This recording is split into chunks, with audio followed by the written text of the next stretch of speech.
Good morning. So I'm going to tell you why sometimes some friend groups need to stay separate, and also why sometimes you have to come to the realization that you've outgrown some friendships. So back in 2017, I went to Miami with two friend groups. Yes, it is another Miami story, but 2017 Cupid was 32, which is a far cry from the 2014 Cupid that went to Miami from the viral Miami story time. So 2017, I went with two groups. We're going to call one of them the College Sweethearts and one of them the New York Ratchets. So my friends from Temple University, the College Sweethearts, we stayed at Blue Moon at, I think it's 9th and Collins. They were on a very different time. They wanted to do pool parties, brunches, day parties, nice dinners, and go to bed early. We're 32 years old. The New York Ratchet was a group, my childhood friend from kindergarten, and she had moved to New York. She was hanging with a stripper and another girl. So they were on a completely different. They wanted to go out late at night. They wanted to pop bottles in a club. So I tried to mix them on Saturday. We went to a pool party and College Sweethearts was not feeling the New York Ratchets. New York Ratchets was not feeling the College Sweethearts. So mind you, we're all the same age. At this pool party, we meet a guy. He has a cabana. He invites us in. We pop some bottles. We have fun. College Sweethearts, they leave early. They go to dinner and they're chilling. They're at their hotel by 10 p.m. because the next day is Miami Carnival. This is October. So I'm back at the hotel with them and I get a call from the New York Ratchets. Like, oh, the guy we met at the pool earlier today got a section at Cameo.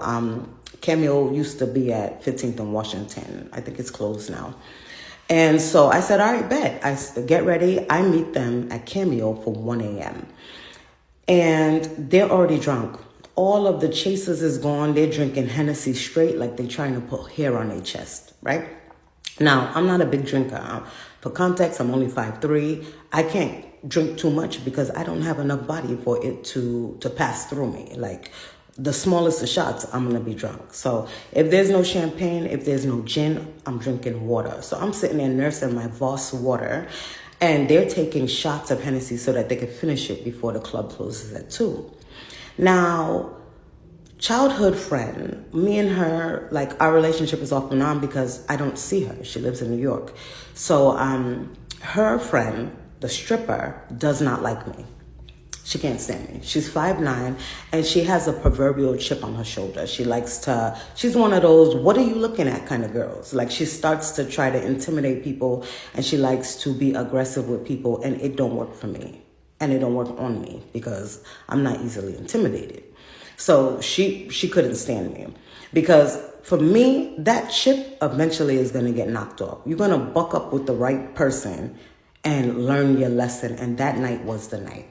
So I'm in a section drinking my little Voss water, and my childhood friend is fucked up. Her head is leaning on me. She drunk as hell. I'm holding her purse. That's how drunk she is. Now, the section behind us is a rapper from New Jersey. It's 5 guys and about 12 girls. Our section is just the 2 guys we met in the cabana and the 4 of us. Me, childhood friend, stripper. We're going to call the last girl quiet as it's kept because she didn't say nothing. So one of the girls from the rapper section walks past our section. Our section is at the top of the stairs where you go down to go to the bathroom, and recognizes the guy that invited us to the cabana. Come to find out, this girl and that guy went to high school together in New Jersey. Now, we're going to call this girl Basketball. Why? She's 6 foot tall. She could see over every man in the club, and she's wearing sneakers. Stripper is 5'9" in heels. Basketball is 6 foot, flat foot. So when she sees him, and now another thing, and maybe this is an assumption, but it is also an observation. Basketball clearly doesn't like men. Clearly. When she sees the cabana boy, she's like, oh my God, yo, I haven't seen you since high school. They're cutting up, they're talking. She's not flirting with him in any figment of the imagination. I don't know if the Hennessy had gasoline in it, but it has lit something up in the stripper, and she believes Cabana Boy is her man. the boy she met that day. So she's watching this interaction and he's laughing, he's joking with basketball, talking mad regular. Stripper goes, all right, y'all know each other. All right, you could go. Basketball goes, this the flavor of the day? Who this? Completely ignores stripper. Stripper don't like that. They finish off their conversation. Basketball goes downstairs, probably to go to the bathroom before the club lets out. About 10, 15 minutes later, our group decides to leave. We go down the steps. Stripper is still cussing. She's like, oh, who the hell she thinks she is? That Hennessy has lit something in her. She ready to fight. Cabana Boy is just laughing. He gives his key to the valet. He's hugging Stripper. Cabana Boy is facing the street. Stripper is facing the club. When the rapper comes out with his crew, the 5 guys, they get in the Escalade, they go off. 7 of the girls go to the corner of Washington to try to flag down a taxi. Basketball gives her key to the valet, and she's with 4 girls. She gives a little nod to Cabana Boy just to say bye. Cabana Boy puts up his hand, and Stripper turns around to see who he's talking to. She sees it's Basketball and walks up to her. Basketball can clearly see over this girl's head. Walks up to Basketball and is like, didn't I tell you not to talk to my man? Basketball starts laughing. Now, in the face of adversity, if somebody starts to laugh, this person is with the shits. That's clear as day. You should rethink your approach. Nope. Basketball was like, listen, we don't have a problem unless you want one. Like I said, she with the shits. Stripper goes, oh, you said I could have a problem? Stripper mushes Basketball face. Now, the 4 girls Basketball is with, they up and ready. They ready. Basketball goes like this. I got this. You fucked around, and now you're about to find out. Now, childhood friend back is to this whole situation. I am holding her up against Cameo. She is spitting, which means eventually that spit is going to turn into vomit. I'm holding her bag, and her shoes are unlaced. Quiet as it's kept is just sitting there quietly. Now, I want you to understand something. I'm 5'3". Childhood friend is 5'5". Quiet as it's kept is 5'4". We are the chipmunks. CHIPMUNK. We're tiny compared to Basketball. So Basketball reaches her arm back like Astro Boy and punches Stripper. Quiet as it's kept, like a friggin' squirrel, runs around and starts fighting. They're losing. The both of them are losing. Basketball has not even moved an inch. Her legs are squared, and she's bop, bop, bop, and mink, mink, mink. She got both of them on the ropes, right?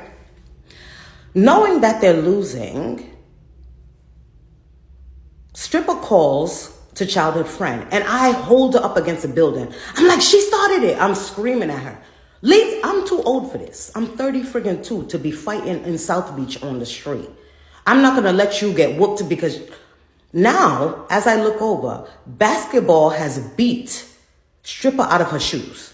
Stripper's shoes is on the ground. Basketball hit Quiet as it's kept, landed on one of the shoes. She's down for the count. You know how in a cartoon, the person runs up out their shoes? By the time I turn back around, childhood friend, both her shoes is there. I'm holding a bag. She's nowhere to be found. This drunk idiot ran to the corner where the other 7 girls are and punched a random girl.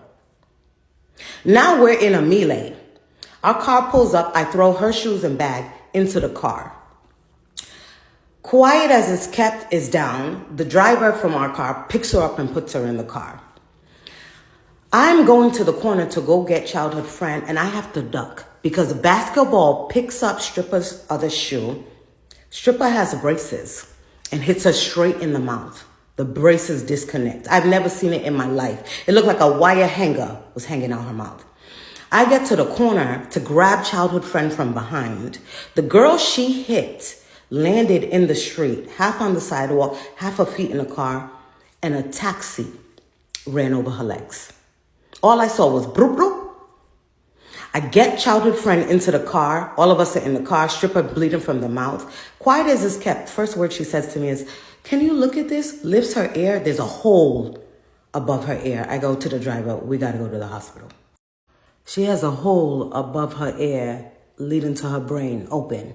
The shoe she fell on punctured the space above her ear. She bleeding. Look down, childhood friend face, mash up. Look down, stripper's face. She bleeding from her mouth.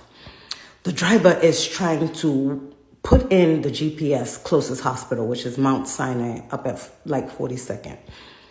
I'm at Blue Moon, which is back at 10th. Let me out. Let me out. Like, I'm too old for this. I'm pissed. People were screaming world star, stripper booty was out, dresses ripped. I'm just sitting in the back like, I'll get out at the corner. I get out at 16th. I catch a taxi back to Blue Moon. Now, it's 2:30 in the morning.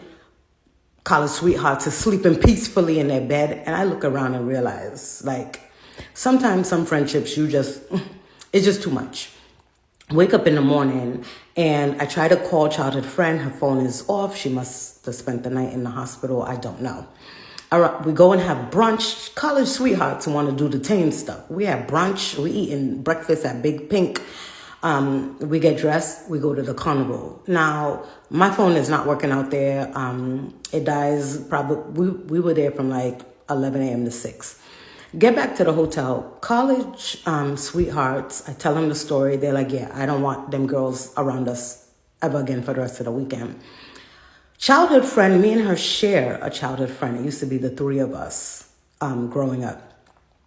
The friend we share calls me and is like, yo, childhood friend is crying, saying that you let her get jumped. Now, maybe the definition of jumped has changed, but it was 3 of y'all against basketball and she whooped y'all.